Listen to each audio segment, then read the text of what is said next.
Today's reading is for somebody who is very independent.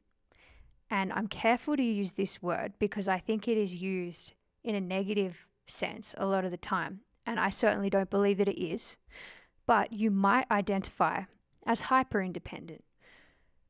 Or it may be easy for you to identify with the idea that you can't trust anybody, that you're better off doing your work yourself. Maybe in the past, you've tried to involve other people in your process or even just told them what your vision is or what your dreams are. And maybe they've projected their own idea onto your very energetically precious work.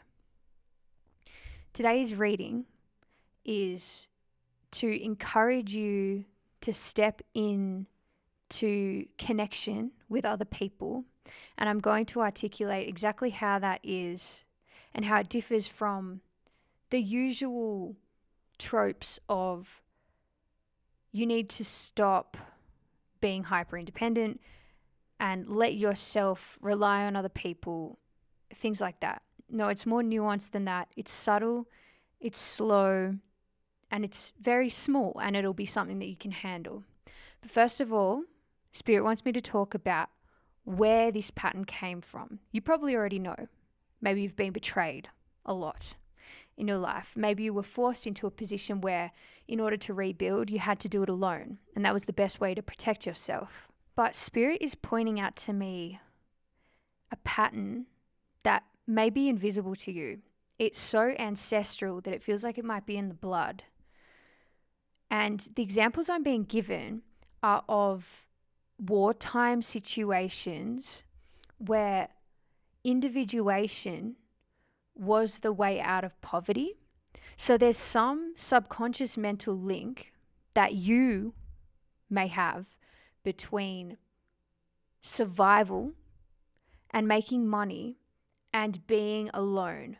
Because the idea at some point in history or in your family's history was that you would sink with the ship if you were like everybody else. And it's like when you see athletes or artists in communist countries choosing to escape by moving to the Western world with a very particular skill. It feels like that. It feels like somewhere in your psyche you have determined that it is unsafe to connect with other people in order to make money. So this is the first thing that Spirit wants you to acknowledge. And if you consider this, it's going to lift something deep in your system. So that's the first small step. Now, the next thing Spirit wants to talk about is the idea of creating a kind of faux business meeting with somebody in your life. This is a little activity that you're being encouraged to do, and that is to choose somebody in your world that you trust. It doesn't have to be, you don't have to deeply, deeply trust them. What you're going to do is say, hey, I want to have a weekly meeting for just 10 minutes where I talk to you about my visions, my goals, my business, my career. You could leave it completely open-ended, but you're going to appoint this person, and someone will come to your mind when I say this.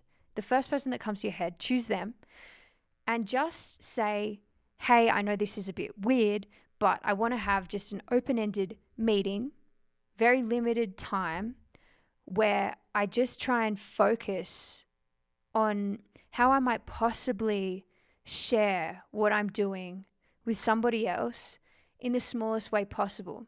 And at first it will feel like you're a child or you're making this up and you can't think of anything to give this person as a task, right? You're going to kind of pretend that they're your personal assistant. So you might ask them to read through an article you've written. You might ask them to visit your website. You might share with them a reel that you made for social media that you want to have a look at and revise. Let it happen organically in the meeting, because what this is about is I'm seeing you storing all of this pent up. It's almost grief. It's a sadness and a fear around being the leader and being the only one in charge of the situation at all times. You might have been the mature person in your household. You might have been the parent to your parents or the oldest sibling. And there's a sense that you're carrying something heavy on your own. And the vision I keep seeing is that you reach your hand out and you touch somebody else and it spreads like ink, your energy into their field. And suddenly everything is lighter and open in your system and you're not carrying this burden anymore. And so at the beginning, what you need to do is simulate the experience of sharing the weight or the responsibility and pretending that this person has a job, because you're simulating the experience of trusting somebody. And over time, if you keep repeating this, you will start to find little tasks that you can give to this person here and there. You might find a second person that you want to do this with, and you start to appoint these characters in your life to do these very minimal supportive acts for you until you start to feel like you're building a web of community. And again, it might feel like you're simulating. It might feel like this isn't very real, but this is the starting point, because you need to build your system up to have the capacity to feel it, and it will start to steamroll. It will start to grow. And then from there, what I see is that life will start to feel like a box of chocolates, where each chocolate is a different opportunity, and you have so many different pathways that you can see, but it feels incredibly heart-centered and grounded. You might identify as being a person with really, really big ambitions and ideas of grandeur, like you know that you want to be really rich, maybe you want to be well-known or famous. And because of these big goals that you have, it feels very important that you get them right. It feels like perfectionism might be hampering or almost poisoning the waters of your creation, because it feels like everything's resting on your shoulders. There's only one perfect way to get this path right, and you have to do it on your own. So can you see that if you lean or reach out to other people and you start to spread that heaviness, I'm making it sound like it's going to be heavy on the other people. No, people love to help each other. They're going to like being leaned on, and it's a reciprocal thing. You could possibly offer to do the same thing for them. But as this signal spreads, you'll start to feel your heart center deepen and ground, and you'll see all of these different options and pathways that you hadn't considered before, because maybe they didn't go perfectly hand in hand with the vision, the huge vision you had for yourself. And this is not to say that you need to get rid of the huge vision. I'm all for massive visions, but it could actually get you there faster, because you're not operating in flight mode anymore. You're not panicking. You're not trying to survive, and you're not feeling like other people are a threat. Because to get big opportunities, you need other people. And even if you think that eventually when the right opportunity comes, you'll be ready to collaborate and connect with others, there's a signal in it. There's a frequency that says, I'm accustomed to collaboration and this is natural for me and I'm already in it. And you want to be in that frequency in order to gravitate those opportunities towards you. So it serves you to start practicing, even in this way where it feels silly, like baby steps at first. Ultimately, this is going to give you a really deep sense of confidence and competence, because when you are acting as a lone wolf, every failure feels really big. Every embarrassment feels really strong. And you feel you kind of innately have to operate as if you have a target on your back. And this is not good for your nervous system. So when you have other people to lean on and you can disclose mistakes and failures, the burden is halved.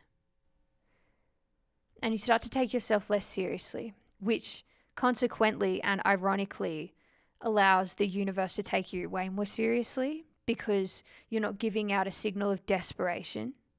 So I think we're going to end it here. Let's summarize this reading real quick. Recognize that you might be equating poverty with group dynamics and teamwork, or alternatively, financial abundance with individuation, and recognize that in your system. Then appoint a body who can be your pretend administrator and see what that opens up for you, and realize that you're ready to start trusting other people in very small ways, not because you have to, but because it's going to help your signal amplify with a state of calm and confidence and freedom, the freedom that you need to ultimately win as an individual in the end. So if this reading resonates, I do one-to-ones. All the information is in the description box below. Check it out, leave a comment, subscribe, and I'll see you in the next reading. Be brave.